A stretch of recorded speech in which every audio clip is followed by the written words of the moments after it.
এটা হলো $1,00,000 আর তোমার পিছনে 4 জন লোক আছে। তুমি নিজেই টাকাটা নিয়ে নিতে পারো অথবা তাদের সাথে ভাগ করে নিতে পারো। তোমার ন্যায্য অংশ হবে $20,000। কিন্তু যদি তুমি চাও পুরো 1,00,000 নিতে পারো, তাহলে বাকিরা কিচ্ছু পাবে না। বলো আমাকে তুমি কি চাও। নিশ্চয়ই। তার মানে কি বলতে চাইছো, সবটা চাও? না, আমি কাউকে চিনি না, আমি সবটাই নেব।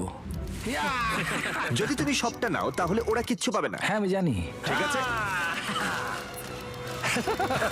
আমি অনেক পেয়ে গেছি, অন্যদের সুযোগ দেওয়া উচিত। কিভাবে এটা আমি রাখবো?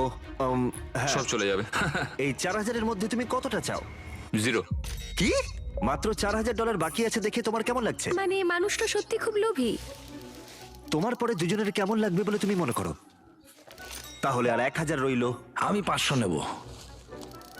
এটা ন্যায্য? হ্যাঁ। তোমার আগের 4 জন তোমার জন্য $500 রেখে দিয়েছে। ওর জ্যাকেট থেকে সব টাকা পড়ে